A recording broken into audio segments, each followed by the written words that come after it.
कहानी की शुरुआत होती है बिली नाम के एक विजेल से, जो अपने बेस्ट फ्रेंड सोक्रेटिस नाम के एक लायन के साथ मस्ती कर रहा होता है। तभी उसे वहाँ हाइना पूप मिलता है, जिसे वो एक छड़ी की मदद से गोल्फ की तरह खेलने लगता है। तभी वहाँ उसकी वाइफ बोनी आती है और उसे कहती है कि वो पानी लाने के लिए जाने वाला था, पर वो यहाँ टाइम पास करने में लगा हुआ है। वहाँ उस जंगल की क्वीन हाथी उनके पास आती है और कहती है कि इस साल उनकी नदियों में पानी नहीं आया है, जबकि हर साल तो इस समय तक नदियों में पानी आ जाता था, पर पता नहीं इस साल क्या हुआ।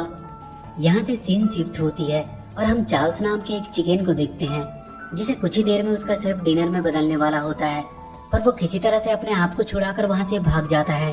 वो उसकी शिप से बाहर कूदकर एक छोटे से बोट में आ जाता है, जहाँ उसे और भी कुछ एनिमल्स उस बोट पे मिलते हैं। उन सारे एनिमल्स को इंसानों की वजह से अपने घर को छोड़कर भागना पड़ा था। वो एक ऐसे जगह की तलाश में जा रहे होते हैं जहाँ अभी तक इंसान ना पहुँचे हों। उनमें से एक बूढ़ा टर्टल होता है जो उन्हें बताता है कि माइग्रेटरी बर्ड से उन्हें पता चला है कि यहाँ से कुछ दूर सेवेना नाम का एक जगह है जहाँ अभी तक इंसानों के कदम नहीं पड़े हैं। चार्ल्स उन सबसे कहता है कि वो उन सबको उस जगह तक ले जाने में उनकी मदद करेगा। इधर सेवेना की क्वीन सबसे कह रही होती है कि उनके पास खाने का स्टॉक्स भी खत्म हो रहा है और पानी के छोटे छोटे तालाब भी लगभग सूख चुके हैं, और अगर ऐसे ही हालात रहे तो उन्हें सरवाइव करना मुश्किल हो जाएगा। चार्ल्स और उसकी टीम भी सेवेना की खोज करते हुए उसके बहुत करीब पहुंच चुके थे। बिली पानी की तलाश में आगे बढ़ रहा था। उसे अपनी फैमिली के लिए पानी लेकर जाना था।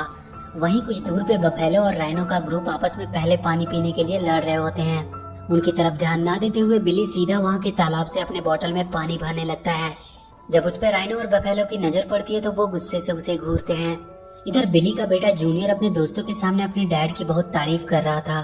तभी वो सब देखते हैं कि बिली पानी को लेकर भागता हुआ आ रहा है और उसके पीछे बफेलो का एक ग्रुप पड़ा हुआ है। जूनियर खुश हो जाता है कि उसके डैड इतने मुसीबतों का सामना करते हुए भी उसके लिए पानी लेकर आ रहे हैं, पर उन बफेलो की वजह से बिली का सारा पानी बह जाता है। जूनियर के दोस्त उसका मजाक उड़ाने लगते हैं। वो बहुत उदास हो जाता है। उसे मनाने के लिए बिली उसके पास जाता है, पर वो बहुत गुस्से में होता है और वो बिली से कह देता है कि आज से वो उसका डैड नहीं है। बिली दुखी होकर वहाँ से चला जाता है। बोनी जूनियर से कहती है कि उसे अपने डैड से ऐसी बातें नहीं करनी चाहिए थी, पर वो कहता है कि उसे किसी से बात नहीं करनी, उसे अकेला छोड़ दे। बिली अपने दोस्त सोक्राटिस के पास जाता है और कहता है कि उसे उसके साथ पानी की तलाश में जाना होगा, क्योंकि उसकी फैमिली को पानी की जरूरत है और उसे अपने बेटे जूनियर को भी दिखाना है कि वो एक लूजर नहीं है। सोक्राटिस उससे कहता है कि वो कहीं नहीं जाने वाला है, क्योंकि वो यहाँ बहुत खुश है। बिली अकेले ही जाने लगता है। सोक्रेटिस उससे बताता है कि जब तुम रिवर बेड को फॉलो करते हुए आगे बढ़ोगे तब तुम्हें वैली ऑफ डेथ को पार करना होगा। ये सुनकर बिली बहुत डर जाता है। वो उससे पूछता है कि ये वैली ऑफ डेथ क्या है। सोक्रेटिस उससे कहता है कि बहुत साल पहले वो उस वैली में गया था।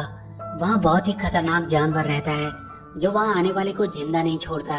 वो कहता है कि उसे अपनी जान की परवाह है, इसलिए वो उसके साथ नहीं आ सकता। कुछ देर बाद सोक्रेटिस देखता है कि बिली अकेला ही चला गया है। बिली अपनी तलाश में आगे बढ़ने लगता है और कुछ देर बाद वो वैली के गेट के पास पहुंच जाता है। वहाँ उसे कुछ वल्चर्स मिलते हैं जो वैली में जाने से पहले उसे वार्न करते हैं, पर फिर भी बिली हिम्मत करके वैली के अंदर चला जाता है। वो जगह उसे बहुत ही डरावना लग रहा होता है। तभी कुछ देर बाद उसे कुछ डरावनी आवाज सुनाई देती है। वो पीछे देखता है तो खुश हो जाता है, क्योंकि सोक्रेटिस था वहाँ पे। उसका डर भी अब बहुत कम हो जाता है। वो लोग जल्दी से भागकर उस वैली को पार करने लगते हैं, पर कुछ देर बाद ही बिली को वहाँ एक बड़ा सा काला तेंदुआ दिखाई देता है जो उसकी तरफ बढ़ रहा होता है। पर अचानक से वो देखता है कि तेंदुआ डर से भागने लगा है। वो कुछ समझ नहीं पाता है। तभी वो अपने पीछे देखता है, वहाँ बड़ा सा एक पोलर बियर था जिसकी डर की वजह से वो तेंदुआ भागा था। सोक्रेटिस भी वहाँ आ जाता है। वो लोग वहाँ चार्ल्स से और उसकी बाकी टीम से मिलते हैं। रात को वो सब वहीं आराम करते हैं। वहाँ सोक्रेटिस बिली को बताता है कि कई साल पहले वो अपने भाई के साथ इस वैली में आया था, पर अचानक से किसी ने उसके भाई को मार दिया। उसने उस दिन वहाँ एक अलग क्रिएचर को देखा जिसे इंसान कहते हैं। सुबह चार्ल्स सबको उठाता है। वो बियर उनसे कहता है कि अब वो और कहीं नहीं जा सकता, क्योंकि वो बहुत ज्यादा थक चुका है। चार्ल्स अपने दो एनिमल टॉबी और स्माइली को बिली के साथ पानी ढूंढने के लिए भेजता है और वो उन दोनों टर्टल के साथ बियर के साथ ही रहेगा। वो चारों वहाँ से आगे बढ़ जाते हैं और बहुत जल्द वो उस वैली के अंत तक पहुँच जाते हैं। उन सबको वहाँ एक बड़ा सा डैम दिखाई देता है। उसी डैम की वजह से उनकी नदियों का पानी रुका हुआ था। वो सब छुपते हुए डैम के ऊपर जाते हैं। वहाँ वो देखते हैं कि नदी का सारा पानी यहाँ पे किसी ने कैद करके रखा हुआ है।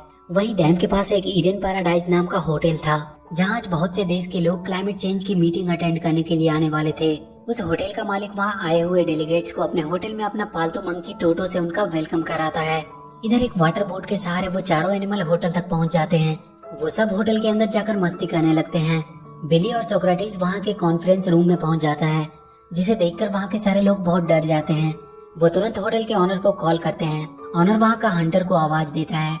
हंटर अपनी बंदूक लेकर वहाँ आता है और बिली को शूट करने लगता है। बिली उससे बचने के लिए वहाँ के पूल में गिर जाता है, पर वो हंटर वहाँ का इजेक्शन बटन दबा देता है, जिससे बिली डैम के पाइप से होते हुए बाहर गिर जाता है। पर वहाँ उसे टोटो बचा लेता है। टोटो उन सभी एनिमल को हंटर से बचाने के लिए उस होटल के एक रूम में उन्हें छुपा देता है, पर वो सारे मिलकर उस होटल के कमरे को पूरी तरह से बर्बाद कर देते हैं। टोटो उन्हें समझाने आता है कि ऐसा करने से वो अपनी जान को खतरे में डाल रहे हैं। बिली उससे कहता है कि वो लोग यहाँ छुपे नहीं रह सकते, क्योंकि उन्हें उनकी फैमिली के लिए पानी लेके जाना है। टोटो उनसे कहता है कि उन्हें डैम के फ्लड गेट्स को खोलना होगा, जिससे उनकी नदियों में वापस से पानी जाने लगेगा। टोटो उन सबको लेकर डैम के मोटर रूम में पहुंचता है। बिली फ्लड गेट्स को खोलने की कोशिश करने लगता है। तभी वहाँ वो हंटर आता है और सोक्रेटिस को शूट करके बेहोश कर देता है। बिली से वहाँ का एक बटन दब जाता है, जिसकी वजह से फ्लड गेट्स खुलने लगता है और वो भी उसमें गिरकर बहने लगता है, और उसमें बहकर वो वहाँ से बाहर निकल जाता है। टोबी और स्माइली भी उसके थ्रू ही बाहर आ जाते हैं। वो हंटर जल्दी से फ्लड गेट को बंद करता है और उन सबको मारने के लिए अपनी जीप लेकर उनके पास पहुँचता है। वो सब भागने लगते हैं। वो अपनी जीप से उनका पीछा कर रहा होता है, पर चार्ल्स उन दोनों टर्टल की मदद से उसकी जीप को पलट देता है। सोक्रेटिस को उन लोगों ने एक पिंजरे में कैद करके रखा हुआ था। वो उसे लास वेगास के किसी जू को बेचने वाले थे। चार्ल्स वहाँ के बाकी सभी एनिमल से कहता है कि उसे सेवेना के सभी एनिमल से जाकर बात करनी चाहिए और उन सबको यहाँ बुलाकर इस डैम को तोड़ देना चाहिए। वो सब वापस से सेवेना जाते हैं और सारे एनिमल्स को इकट्ठा करके बताते हैं कि कैसे इंसानों ने उसके जंगल में आने वाले पानी को डैम में कैद करके रखा हुआ है, और अगर अभी उन्होंने कुछ नहीं किया तो वो लोग बहुत जल्द खत्म हो जाएंगे। और अगले दिन हम बहुत से जानवरों के झुंड को डैम की तरफ बढ़ते हुए देखते हैं, पर उनके साथ बफेलो और राइनो का ग्रुप नहीं था, क्योंकि वो उनका साथ देने से मना कर देते हैं। वो सारे एनिमल डैम के करीब पहुंच चुके थे। तभी वो हंटर एक प्लेन में बैठकर वहां आता है। वो उन पर एक मिसाइल दागने वाला होता है, पर तभी वो देखता है कि उसके पीछे टोटो है। वो उसे मारने लगता है और गलती से बटन दबने की वजह से वो मिसाइल वहां के डैम की पाइप के अंदर चली जाती है, पर वो फटती नहीं है। टोटो किसी तरह उस प्लेन को लैंड करवाता है। उस होटल के मालिक का बेटा माया सोक्रेटिस को उसके पिंजरे से आजाद कर देता है, और इधर चार्ल्स अपने एनिमल्स को डैम पे अटैक करने को कहता है। सब अपनी पूरी ताकत के साथ डैम को तोड़ने की कोशिश करने लगते हैं। तभी वो देखते हैं कि बफेलो और राइनो की टीम उनकी मदद के लिए आई है। वो सारे उस डैम को तोड़ने लगते हैं। डैम अब थोड़ा सा हिलने लगा था, पर इतना काफी नहीं था। तभी बिली को वहाँ एक हाइना पोप दिखाई देता है। वो तुरंत एक लकड़ी के डंडे से उसे गोल्फ की तरह ही शॉट मारता है, और वो सीधा जाकर के डैम के होल में उस मिसाइल को लगती है और वो फट जाती है। डैम अब टूटने लगता है। उसमें से पानी की फुहारें आने लगती है और फाइनली पूरा डैम टूट जाता है। सारे जानवर उसमें बहकर जंगल की तरफ जाने लगते हैं। सोक्रेटिस भी बिली के पास आ चुका था, और उस दिन के बाद सेवेना में कभी पानी की कमी नहीं हुई। सारे जानवर वहाँ खुशी खुशी रहने लगे। माया और उसके डैड भी ये देखकर खुश थे। और इसी के साथ ये मूवी यहीं खत्म हो जाती है। तो वीडियो अगर अच्छी लगी हो तो please do like and share the video, and please subscribe to my channel and press that bell icon.